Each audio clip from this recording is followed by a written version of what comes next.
Hoje, no programa 9 Minutos, a gente vai falar a respeito de um assunto sério e que, no primeiro momento, para quem contempla, sugere nudismo, entretenimento, diversão, mas para quem se dedica, para quem o pratica, sabe o quão sério é. Eu me refiro à dança, à arte de dançar. Vou conversar a propósito disso com a diretora da Escola do Balé da Ilha, que é um projeto vencedor, a Escola do Balé da Ilha, que já existe há alguns anos em 2 unidades aqui em Vitória e Vila Velha. Ela esteve participando recentemente do Festival de Dança de Joinville. Esse evento é um dos emblemáticos na agenda mundial de eventos, é considerado como um dos maiores do mundo. E o pessoal da Luciana fez bonito. E 9 Minutos é um pódio, né, de todo aquele pessoal que vai lá para fora e divulga o nosso no seu aspecto mais positivo. Por isso nós vamos conversar agora com a Luciana Zanandrea, diretora do Balé da Ilha. Ô, Luciana, você tem uma ligação com dança que vem de um tempo que você dançou também. Você já dançou, de repente pendurou sapatilhas. Pendurei sapatilhas, mas a minha obstinação é ensinar a dança. Então eu me especializei nisso. Comecei a criar grupos, quer dizer, trabalho isso há 20, 25 anos. E comecei a me engajar em crianças, e essas crianças foram virando adolescentes também, e começamos a fazer um bom trabalho. Ou seja, não basta dançar, tem que saber ensinar, tem que ter uma pedagogia também. Sim. Como transmitir esse conhecimento? Isso, tem que saber uma pedagogia, tem que entender muito da técnica, e tem que entender a cabeça dos jovens do mundo atual. Fala em cabeça dos jovens do mundo atual, quando a gente pensa na seriedade, na precisão, na concentração e na disciplina que a dança requer, pelo menos a imagem que a gente tem no balé clássico, né? Como é que regula isso na cabeça da meninada, das meninas, né? Não só o balé clássico, acho que a dança contemporânea também, o jazz, qualquer tipo de arte requer muita disciplina e seriedade no trabalho.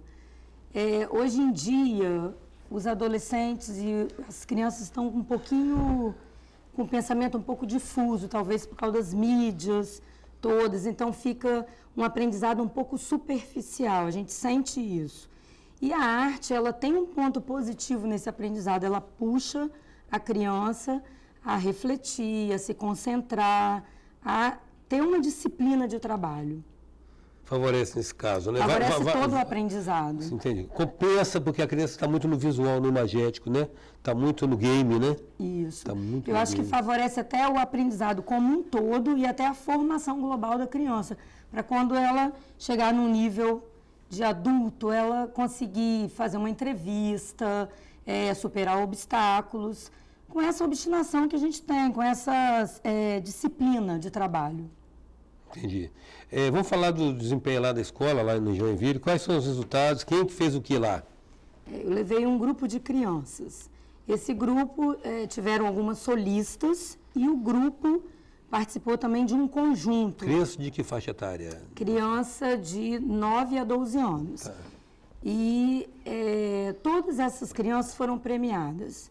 A gente sai daqui, geralmente, com a colocação de vamos fazer o melhor, vamos trabalhar para produzir o melhor.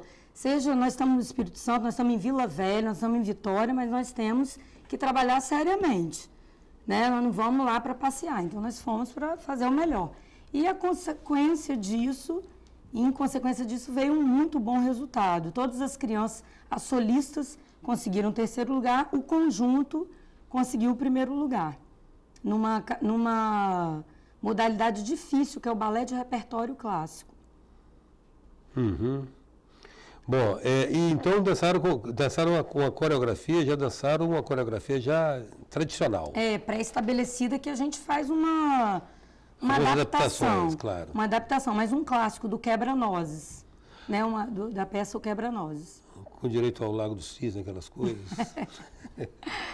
A morte do cisne, aquelas coisas todas. Isso aí já fica para mais o adulto, porque já é uma coisa muito mais séria. Você sabe que eu vi recentemente um vídeo que está circulando na internet sobre um garoto de street dance que chega num concurso desse para apresentar a morte do cisne. Ele é tratado com o maior deboche, Rapaz, depois da apresentação, os jurados estavam chorando, tal o virtuosismo do garoto. Que era um menino de street dance, que já tinha até um corpo meio contemporâneo, um trabalho contemporâneo. Você viu esse vídeo? Vi, bacana isso, né? Muito bacana. A gente fica emocionado também de ver. Então, aí que eu acho que a arte, né, quando ela é bem feita, não tem pré-julgamentos. É o balé clássico é o melhor, a dança contemporânea é o jazz. Não. Tudo que for bem feito, bem colocado, tem o seu lugar. Mas o balé clássico parece mais difícil, não? Pelo que exige concentração e disciplina e desconforto, inclusive, não? Me passa a ideia de desconforto para as meninas. Desconforto, talvez desconforto quando a pessoa não domina a técnica. Eu acho que depois que essa técnica é dominada e que a pessoa passa a transitar mais favoravelmente dentro daquilo, eu acho que ela fica um pouco mais à vontade para se apresentar. Tanto é que você, vendo as bailarinas, você consegue identificar aquelas que estão à vontade e aquelas que não estão à vontade. Talvez isso seja um pouco de falta de domínio da técnica. Da técnica. Mas tem pessoas que têm uma inteligência sinestésica que as predispõe mais, não? Tem. A gente consegue ver isso assim desde os primeiros anos até. Facilidade de trabalhar com o corpo. É uma inteligência corporal diferenciada. Mas... Com treinamento. Com a técnica. Aliado à técnica, isso dá um grande bailarino. Isso daria um resultado de um grande bailarino. Mas nada que as pessoas que têm disciplina e determinação também não consigam. As pessoas que têm disciplina e concentração e determinação vão longe, muito longe também. Luciana, a questão do balé, principalmente o balé clássico, ele parece quase que é um rito de iniciação de infância das meninas, né? 10 entre 10 pais querem às vezes botar a menina no baião, inclusive passei por isso. Agora, só que Imaginam a filha bailarina. Imagina a filha bailarina. Não, porque eu acho que tem a ver também com aquela imagem da graciosidade, da feminilidade que a dança irradia. Isso, aliás, faz com que a dança seja ainda coisa de menina, né? Infelizmente. De menina, né? Porque quando o homem se propõe a dançar, é exigido dele força, é exigido dele, inclusive, uma capacidade, uma aptidão física. Um vigor, um vigor físico muito grande, né? Mas isso na nossa cultura isso não está assentado ainda. Ainda não chega, parece, para as pessoas. Chega uma ideia de fragilidade. E o homem, a figura do homem no palco, efeminamento, né? Fica essa ideia de efeminamento. E é ao contrário, né? Porque os papéis masculinos... O cara tem que levantar a mulher, segurar aqueles 40, 50 quilos ali em cima. Isso. E o papel masculino, ao longo da história da dança, ele é muito viril, ao contrário do que todo mundo imagina. É bailarino, mas né? Mas é mais cultura latina, não? Eu acho, na Europa tem isso, nos Estados Unidos tem essa relação de por exemplo, bailarino com afeminado? Não, eu acho que tem menos, né? Tem menos, mas ainda tem um pouco também, mas mais no Brasil. Porque em Cuba, por exemplo, ou nos Estados Unidos, ou Alemanha, França, tem muitos bailarinos, né? Talvez também seja um problema de ocupação profissional, né? O Brasil não tem um campo, um mercado. São muito poucas as capitais que têm uma companhia de dança profissional. Então, daí vem a fragilidade, talvez, também dessa profissão. Entendeu? Os homens que queiram se firmar no mercado de trabalho não procuram essa... Agora, sobre isso que você está falando, mesmo as meninas, sendo essa cultura de colocar as meninas no balé, parece que cumpre um estágio ali e a maioria deu por visto que quem fica, igual você fechou o seu ciclo de bailarina e quis continuar ligada à dança, né? Então você arrumou um jeito de desenvolver escolas e tal. Mas é pouco também o número das que ficam profissionalmente, né? Sim, é pouco, né? Na verdade é um funil, assim, vai afunilando. Quando vai chegando 15, 16 anos, aí geralmente as meninas optam por uma outra coisa. Ou optam estudar, porque hoje em dia a demanda de você estar enfrentando o vestibular é muito grande, né? Então, acho que elas optam nessa fase da vida. Eu estou ligada à arte por outro lado também. Eu sou formada em artes plásticas também. Então, eu meio que fechei um ciclo, assim, então continuei.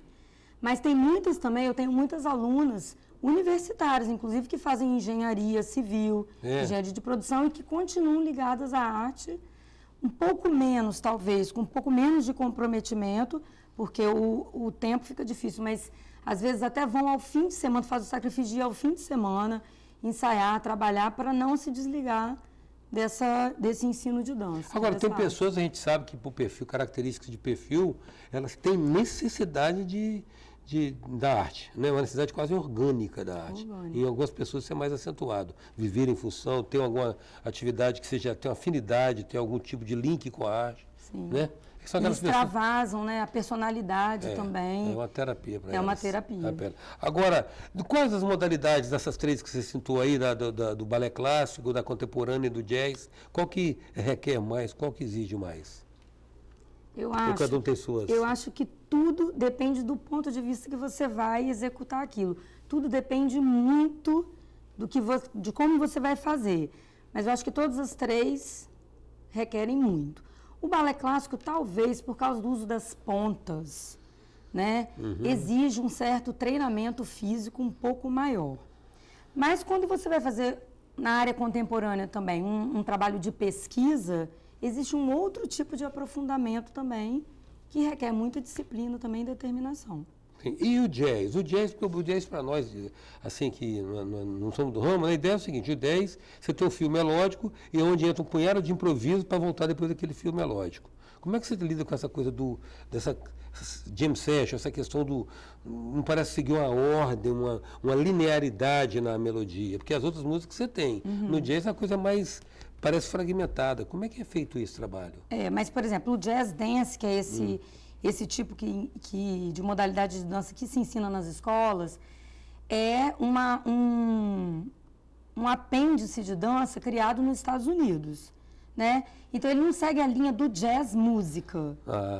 É mais um batido mesmo, onde tem ondulação de quadril, ondulação de tronco. Quer dizer, é uma dança modificada. Sim. Mas ele não segue a linha do jazz música, né? Instrumental. Sim. Não, é mais um ondulado de quadril e tronco. Agora, a questão é que, independente da modalidade, é ensaio, e quando a pessoa estiver cansada, ensaia mais ainda. Você não passa isso. Mas né? Isso mesmo, é aula e ensaio, que o bailarino sempre tem que estar dependendo da aula também, que a aula é onde ele aprende a técnica para executar a coreografia. Sim. Então, é aula e ensaio.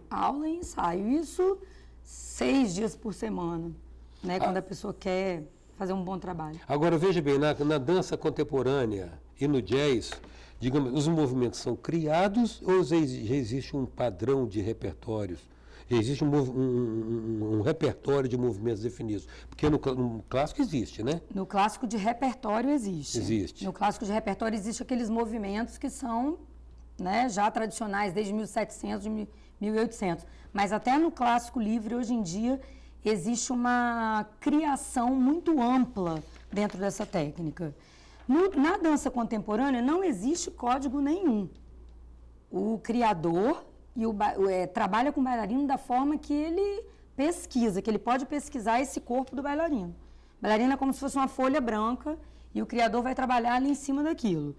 E o jazz não, o jazz também existem alguns movimentos codificados, mas com uma abertura bem grande para a criatividade do coreógrafo.